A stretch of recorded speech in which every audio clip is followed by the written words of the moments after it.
First of all, the word Dravida was written in Mahabharata. You can see the lines Dravida, Kerala, and Pusika. The word Dravida does not refer to the entire South Indians because next to the word Dravida, it was written as Chairos of Kerala and Musika people were mentioned as separate ethnic groups. Perhaps they wrote the Tamils as Dravidians. Beyond the Mahabharata, the word Dravida was written in the Sanskrit book called Tantravatika.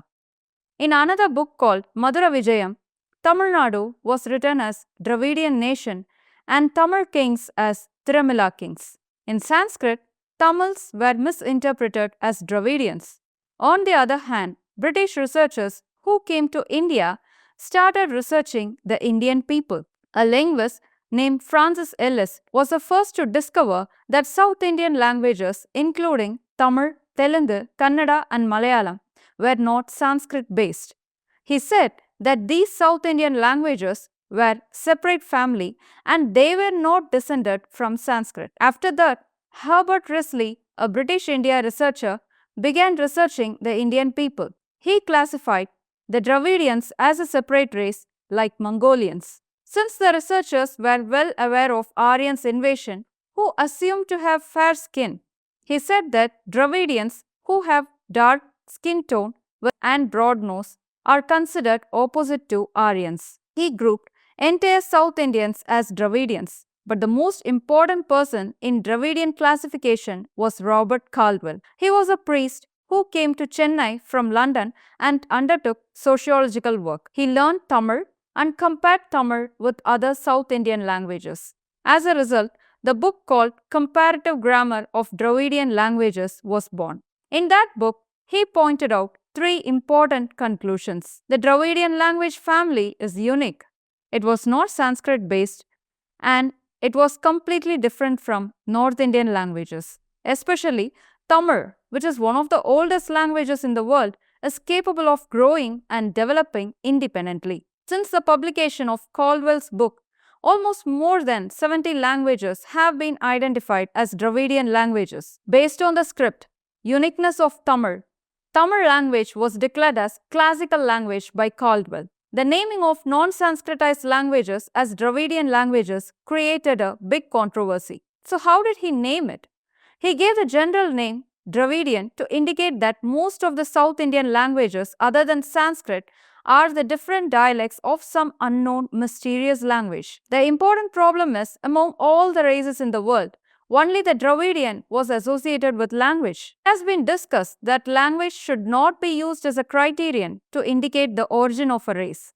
After he classified it as a Dravidian language family, the history of Aryan invasion was accepted from claim to fact. The word Dravidam may have been in Mahabharata. It was Robert Caldwell who popularized it. The important question is, how did they connect the Dravidians with the Dravidian language? Since Caldwell claimed that all non-Sanskritized language, so-called Dravidian languages, were descended from some unknown language, the researchers called it as Proto-Dravidian language.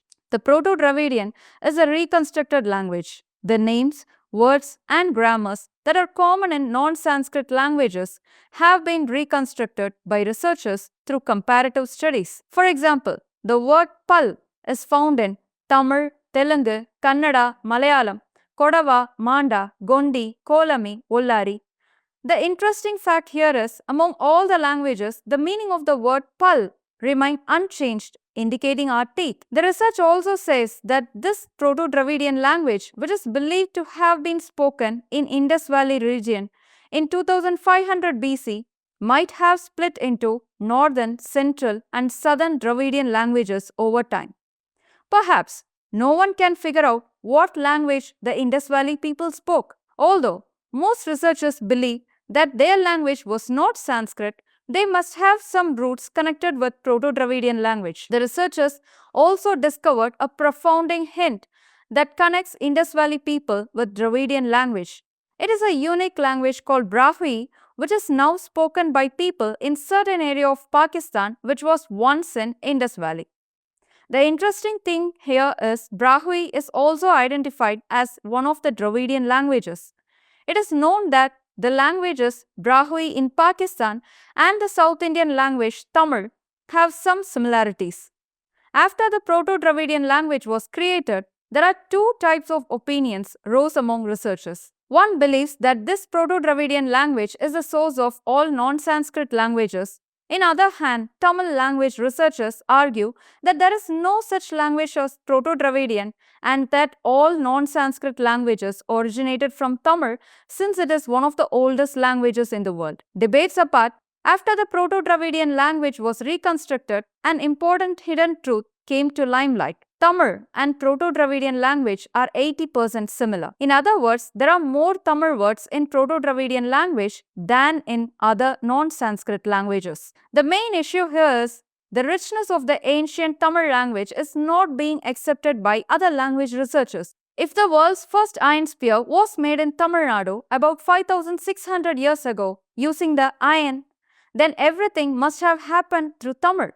After the publication of the book by the linguist Robert Caldwell, languages other than Sanskrit, including Tamil, Telugu, Kannada, and Malayalam, were called Dravidian languages, and the areas where those languages were spoken was called Dravida Nadu. In the early 19th century, during the British administration, while providing jobs to Indians, it has been said that Brahmins was highly preferred by the British and they ignored other castes. Because Brahmins were given education at that time and the other castes were not given education due to caste inequality. Today, there are many political parties in Tamil Nadu, but before the division of states on the basis of language, the first political party emerged on Madras presidency was the Justice Party. The main goals were protecting the interest of non-Brahmins and establishing political rights. They won the election through the vote bank of non-Brahmin majority. Despite of being 13 years in rule, Justice Party soon began to split.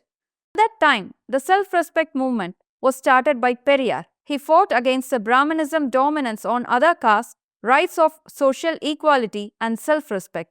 Caste equality, rational thinking and women freedom were the main pillars of the self-respect movement. After the Justice Party lost power in the Madras presidency, the path of the party began to dissolve. In the same way, the self-respect movement, which had social reforms as its pillars, did not believe in the politics reforms. Therefore, many social reformers in the Justice Party supported Periyar's self-respect movement. However, the two organizations which had travelled on different paths with the goal of giving equal rights to non-Brahmins and other castes were forced to unite. It was then that Periyar took over as a leader of Justice Party. Periyar wanted to transform the Justice Party, which was interested in electoral politics, into a party of social reforms, opposing Brahminal supremacy, shedding light on caste discrimination, and advancing the cause of downtrodden people have become major themes. Specifically, the idea of separate Dravidian nation was promoted by Periyar to uphold the Dravidian identity. As a result, the Justice Party was renamed as Dravidian League or Dravidar Kazhagam. It spreaded the view that Dravidians were those who opposed the Aryans. Meanwhile, Mr. Annadurai, famously known as Peraringer Anna, got involved in Dravidar Kazhagam. Anna was also an assistant editor of the Justice Party newspaper. He began his journey and travelled a long way with Periyar. However, over time, Periyar and Anna's views began to differ. The reason for this was Periyar announced that Indian Independence Day should be observed as a black day. From that, believed that changing the British rule when India got independence would not be of any use as it would lead to northern domination. Secondly, the idea of separate Dravidian nation was not supported by Anna, and Periyar did not want to give up anything for political reasons. But the biggest split happened when Periyar married Miss Maniammai, who were 40 years younger than him. This caused great discontent among Anna and his supporters. Anna openly expressed his dissatisfaction with his marriage and left Dravidar Kazhagam with his colleagues. Many supporters who had worked tirelessly rallied behind Anna, and as a result, Dravidar Munnetra Kazhagam, DMK party, was formed. The anti-Hindi language protest that took place at that time was a huge turning point in Tamil Nadu, and that hit a big win for Dravidar Munnetra Kazhagam. Mr. Annadurai became the chief minister. It was during his reign that Madras presidency was divided on the basis of language and state Tamil Nadu got its name. After Anna, Mr. Karunanidhi became the chief minister. Meanwhile, the Tamil superstar M.G. Ramachandran, who was fondly called as Purachi Talaivar by Tamil people, was attracted by the political views of Mr. Anna and he joined the DMK party. He supported Mr. Karunanidhi, who was a chief minister candidate and campaigned everywhere for the election. DMK won and MGR became the treasurer of Dravida Munnetra Kazhagam. At that time, due to a difference of opinion between the two, MGR was expelled from the party by Karunanidhi. Within 7 days, the party Anna Dravida Munnetra Kazhagam was started by MGR. Tamil Nadu was led by DMK or ADMK so far, keeping away the saffronization more than 5 decades. Tamil people are emotional and intelligent. The majority people in Tamil Nadu are Hindus, but we treat religion and politics separately. We have our own respect for every religion, but we don't allow any political party to do politics in the name of religion. Okay, now let's come to our question. What is Dravidian? Initially, the word Dravidian itself was a historical error. The researchers says the word Tamil itself may become warped as Dravida in Sanskrit. Dravida is definitely not a Tamil word, and that's why it does not appear even in one place in our Tamil Sangam literature. Initially, Dravida was only a spelling error. Later, it transformed into political ideology of self-respect, social justice and equality for all, creating a huge turning point in Tamil Nadu politics. In short, the ideology of Dravidam has evolved in every era. Before the division of the states on the basis of language, Dravidam may have helped to unite all South Indians. But after the formation of state Tamil Nadu, the ideology of Dravidam must have become obsolete. But instead of letting it that way, the Dravidian political parties are still trying to keep Dravidam alive. Tamils are always Tamils and we are not Dravidians. Let's discuss unbiased history in upcoming videos. Thank you.